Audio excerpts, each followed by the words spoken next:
Shalom saudaraku, selamat sore. Ketemu lagi dengan saya Uncle Mandil. Sekarang aku ada di sini. Bagaimana? Keren ya tempatnya. Ini ada di desa. Ya, saya ada di pelosok desa. Nah, saudara, di sini Uncle Mandil ini adalah seorang pengikut Tuhan Yesus Kristus. Artinya apa? Yesus Kristus itu Tuhanku, juru selamatku. Ya, Alkitab adalah kitab suciku. Dan aku bangga di Indonesia. Di Indonesia diakui agamaku, Kristen. Dan saya sangat bersyukur. Dan hari ini secara iman Kristen, saya mau sharekan kepada saudara. Apa yang mau saya sharekan? Yang saya mau sharekan adalah, saudara pernah dengar ada seorang wanita, ya, karena beberapa hari ini kan ada seorang wanita yang bernama Jesslyn, ya, kenal ya? Dia adalah seorang wanita yang dikatakan di situ seorang yang mualaf, artinya meninggalkan kepercayaan lamanya dan dia memeluk kepercayaan yang baru. Dan sebenarnya tidak masalah bagi saya. Ya, saya tidak masalah. Saya tidak keberatan karena Indonesia menjamin itu, ya. Menjamin agama, kepercayaan di negara kita ini. Saya sangat setuju sekali. Tetapi yang membuat saya geleng-geleng kepala, yang tidak setuju adalah jikalau menjelekkan agama seseorang. Ya, jika menjelekkan, menghina, dan saya nggak setuju dengan hal ini.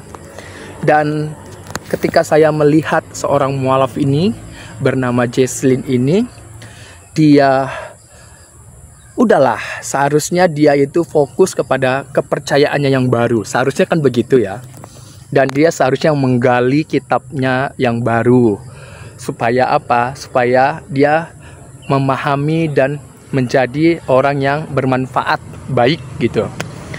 Karena kan kita kan harus menunjukkan, menampilkan hasil dari apa yang kita percayai. Ya kan, kalau yang kita tunjukkan juga bertentangan dengan apa yang kita percayai, itu berarti bertolak belakang, kontradiksi gitu ya. Tetapi di sini saudara, saya mendengar apa yang diwawancarai oleh tetangga kita, ya, yang non-Kristen, ya, yang bukan Kristen. Saya nggak masalah dengan apa yang dia wawancarai, nggak masalah mau seperti apa. Tetapi di situ isi pembicaraannya adalah bahwa dia mengkritik tentang kepercayaan yang lama, ya.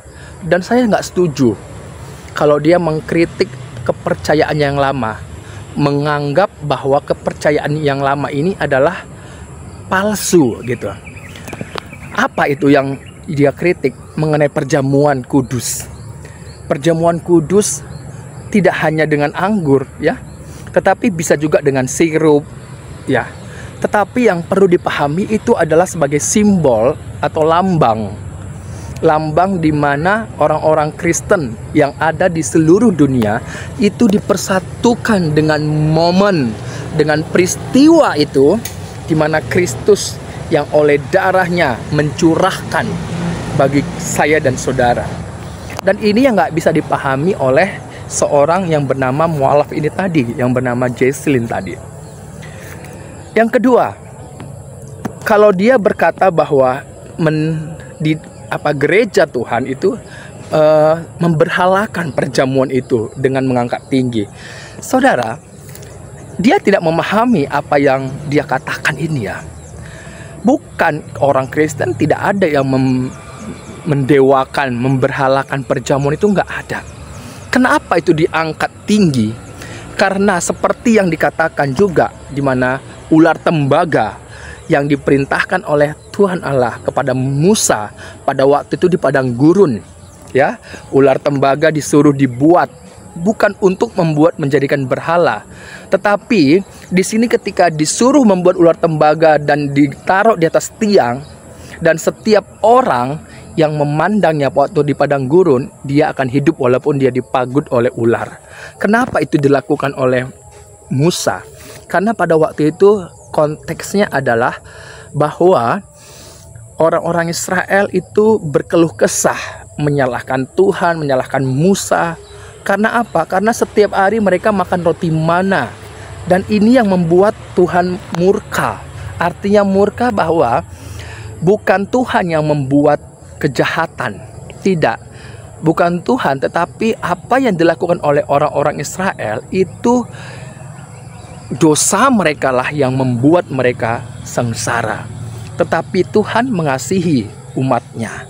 Makanya diperintahkan Musa untuk membuat ular tembaga dan menaruhnya di atas tiang. Begitu juga yang dipandang oleh Yesus, bahwa seperti Musa meninggikan ular tembaga, begitu juga anak manusia akan ditinggikan. Yesus itu ditinggikan di mana? Waktu ke dalam kemanusiaannya dia disalib. Artinya seluruh dunia melihat peristiwa itu dan dia dimuliakan. Apa yang dikerjakan oleh Yesus dalam kodratnya sebagai manusia itu dia taat dan Bapa mempermuliakan dia. Nah, saudara, jadi bukan berarti meninggikan perjamuan di gereja yang dilakukan oleh umat-umat percaya di seluruh dunia itu bukan memberhalakan perjamuan, tidak. Ini untuk mengingat bahwa Kristus yang telah mati di atas kayu salib, yang telah ditinggikan, dimuliakan. Jadi ini yang nggak dipahami oleh Jesslyn ini. Yang berikutnya, yang ketiga, bahwa dia mengatakan dibaptis 7 kali oleh karena dia pindah gereja, ya. Oleh karena pindah gereja, jadi gereja itu mengharuskan dan dia juga diberikan, katanya diberikan posisi yang paling tinggi. Dia mengakui bahwa diberikan posisi yang paling tinggi. Saudara, artinya posisi yang paling tinggi mungkin yang dimaksudkan itu adalah pelayanan, ya, pelayanan di gereja. Gereja tidak akan pernah membaptis you 7 kali. Gereja yang benar itu memahami bahwa baptisan itu adalah simbol, lambang, dan dibaptis di dalam nama Bapa, Anak, dan Roh Kudus. Dan ini nggak main-main, ya. Sakramen baptisan itu tidak main-main. Ini memberikan makna bahwa seseorang itu siap untuk melayani, bukan sembarangan. Tetapi kalau udah dibaptis 7 kali, itu artinya yang perlu dipertanyakan adalah dirinya sendiri. Wow, salah total. Tidak ada gereja yang seperti itu, ya. Saya tidak tahu apakah Jesslyn ini menutupi sesuatu yang ya, bisa saja kamu udah dibaptis belum, bisa saja dia berkata belum, makanya dibaptis lagi. Jadi kita nggak tahu apa yang dia tutupi, yang dia simpan. Tapi yang jelas adalah gereja tidak akan pernah membaptis orang sampai 7 kali ketika dia sudah pernah dibaptis sekali aja di dalam nama Bapa, Putra, dan Roh Kudus. Baru yang keempat, dia mengatakan bahwa dia dipercayakan pada penyembahan yang tertinggi. Saudara, ini adalah satu ciri orang yang benar-benar seperti ini, ya. Ibaratnya itu seperti malaikat yang telah jatuh, yaitu Lucifer, ya. Di dalam King James Version ada kata Lucifer. Itu malaikat atau bintang fajar, ya, fajar. Jadi dia diberikan satu kepercayaan bahwa dia yang memimpin seluruh malaikat yang ada di sorga, memimpin pujian penyembahan. Ya, mungkin yang dia maksudkan seperti ini, ya. Tetapi ingat bahwa apa yang dia katakan ini sungguh keliru. Kenapa? Penyembahan yang tertinggi hidup kita adalah bukan terletak kepada pujianmu, bukan terletak kepada pelayanan pujian penyembahan. Tidak. Yang tertinggi adalah engkau duduk diam mendengarkan firman Allah. Allah yang berbicara kepadamu, itu adalah penyembahan hidup kita yang tertinggi. Jadi bukan pujian penyembahan, bukan. Kalau pujian penyembahan itu kan manusia yang berbicara, menyampaikan pujian kepada Allah. Itu bukan penyembahan yang tertinggi, tetapi bentuk penyembahan tertinggi yang harus dipahami oleh orang ini adalah ketika Allah berbicara, engkau mendengarkan, duduk diam, belajar firman Tuhan. Itu adalah penyembahan tertinggi. Mengizinkan Allah berbicara dalam hidupmu, bukan engkau yang berbicara. Ingat, ini adalah penyembahan yang tertinggi kita, ketika kita biarkan, izinkan Allah yang berbicara kepada kita dan kita diam untuk mendengarkannya. Itu dia. Berikutnya, yang keberapa? Yang kelima apa yang keenam ya? Dan dia mengatakan bahwa ternyata dia itu adalah Jesslyn ini, ketika dia diwawancarai, ternyata dia ini adalah seorang seorang ateis. Dia mengatakan bahwa 3 tahun belakangan ini dia nggak lagi percaya sama Tuhan ya. Artinya dia katakan dia ateis. Nah, ini yang sangat menggeleng-gelengkan kepala juga, saudara. Wow, dia adalah seorang ateis.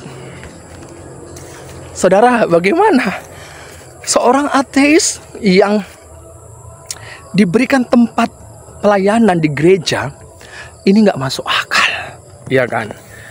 Wow. Dan dia mengaku bahwa dia adalah seorang ateis dari hatinya.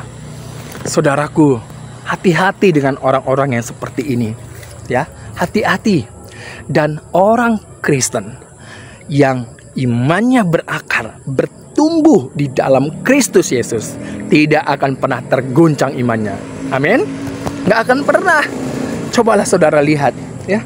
Jangan takut, jangan khawatir, ya. Apapun yang dikatakan oleh Jesslyn ini tidak akan pernah mengguncangkan iman Kristen. Saya menyoroti ini ya saudara, saya menyoroti ini. Dan luar biasa sekali.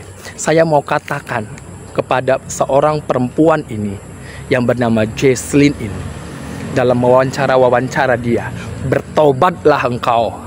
Ya, bertobatlah engkau sebelum engkau menutup matamu, bertobatlah engkau selagi ada kesempatan.